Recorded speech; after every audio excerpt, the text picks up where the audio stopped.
সরকারি নির্দেশনায় সুন্দরবনের সক্রিয় সকল বনদস্যু বাহিনী নির্মূল এবং বনজীবী, জেলে ও উপকূলীয় জনগোষ্ঠীর নিরাপত্তা নিশ্চিতের লক্ষ্যে বাংলাদেশ কোস্টগার্ডের নেতৃত্বে দুটি বিশেষ অভিযান পরিচালিত হচ্ছে। অপারেশন ম্যানগ্রোভ শিল্ড এর আওতায় অভিযান পরিচালনা করে সুন্দরবনে কুখ্যাত ডাকাত দুলাভাই বাহিনীর 3 সক্রিয় সদস্যকে গুলিবিদ্ধ অবস্থায় অস্ত্র ও গোলাবারুদ সহ আটক করা হয়। গোপন সংবাদের ভিত্তিতে জানা যায়, সুন্দরবনে কুখ্যাত ডাকাত দুলাভাই বাহিনীর সদস্যরা খুলনা জেলার কয়রা থানার বনপাড়া সংলগ্ন সুন্দরবনের গহীনে অবস্থান করছে। এর প্রেক্ষিতে গত 25 জুন 2026 বিকাল 5টা হতে টানা 2 দিনব্যাপী Bangladesh coast guard base Mongla, station Koyra এবং স্টেশন নলিয়ান কর্তৃক উক্ত এলাকায় বিশেষ অভিযান পরিচালনা করা হয়।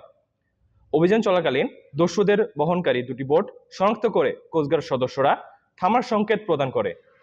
সংকেত অমান্য করে বোটে অবস্থানরত ডাকাত দল কোস্টগার্ড সদস্যদের লক্ষ্য করে অতর্কিত গুলি চালানো শুরু করে এবং আত্মরক্ষার্থে কোস্টগার্ড সদস্যরাও ডাকাতদের বোট লক্ষ্য করে গুলি ছোড়ে। উভয় পক্ষের মধ্যে তীব্র বন্দুকযুদ্ধের এক পর্যায়ে ডাকাতদের একটি বোটে অগ্নিকাণ্ড ঘটনা ঘটে এবং অপর একটি বোট ডুবে যায়। অভিযানে কোস্টগার্ড কর্তৃক 1 রাউন্ড ব্ল্যাঙ্ক কার্টিজ এবং 216 রাউন্ড তাজা গোলা ফায়ার করা হয়। বন্দুকযুদ্ধ শেষে ঘটনাস্থল তল্লাশি করে গুলিবিদ্ধ অবস্থায় সুন্দরবনের কুখ্যাত ডাকাত দুলাভাই বাহিনীর প্রধান রবিউল ইসলাম এবং ডাকাত শওকত সর্দারকে আটক করা হয়। তাদের দ্রুত কয়রা উপজেলা স্বাস্থ্য কমপ্লেক্সে নেওয়া হলে কর্তব্যরত চিকিৎসক শওকত সর্দারকে মৃত ঘোষণা করেন। প্রাথমিক চিকিৎসা শেষে বাহিনীর প্রধান রবিউল ইসলামকে উন্নত চিকিৎসার জন্য খুলনা মেডিকেল কলেজ হাসপাতালে প্রেরণ করা হয়। এদিকে অভিযানের সময় পালিয়ে যাওয়া ডাকাতদের ধরতে বাংলাদেশ কোস্টগার্ড এবং বাংলাদেশ পুলিশের সমন্বয়ে অভিযান অব্যাহত রাখা হয়।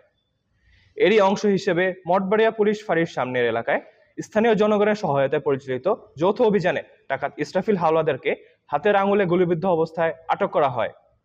পরবর্তীতে তাকে চিকিৎসার জন্য কয়রা উপজেলা স্বাস্থ্য কমপ্লেক্সে ভর্তি করা হয়। এছাড়াও আশিফা নদীর বেশুখাল এলাকায় তল্লাশি চালিয়ে 6টি 1 বন্দুক, 69 রাউন্ড তাজা কার্তুজ, 3 রাউন্ড ফাঁকা কার্তুজ সহ একটি দেশীয় অস্ত্র, একটি মোবাইল ও একটি হাতঘড়ি উদ্ধার করা হয়।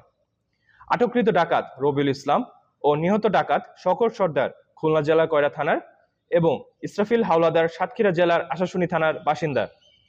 আটককৃত ডাকাত ও উদ্ধারকৃত অস্ত্র গোলাবারুদের পরবর্তী আইনানুগ ব্যবস্থা গ্রহণ এবং নিহত ডাকাতের মরদেহ ময়নাতদন্তের জন্য কয়রা থানায় হস্তান্তর করা হয়। সুন্দরবনকে সম্পূর্ণরূপে দস্যুমুক্ত করতে ডাকাত ও তাদের সহায়তাকারীদের বিরুদ্ধে কোস্টগার্ড ভবিষ্যতেও এ ধরনের অভিযান অব্যাহত রাখবে। দেশের স্বার্থে ও সুন্দরবনের নিরাপত্তায় স্থানীয় জনগণকে দস্যুদের বিষয়ে কোস্টগার্ডের নিকট যে কোনো তথ্য দিয়ে সহায়তা করার জন্য অনুরোধ করা হলো। তথ্য প্রদানকারীর বিষয়ে গোপনীয়তা রক্ষা করা হবে।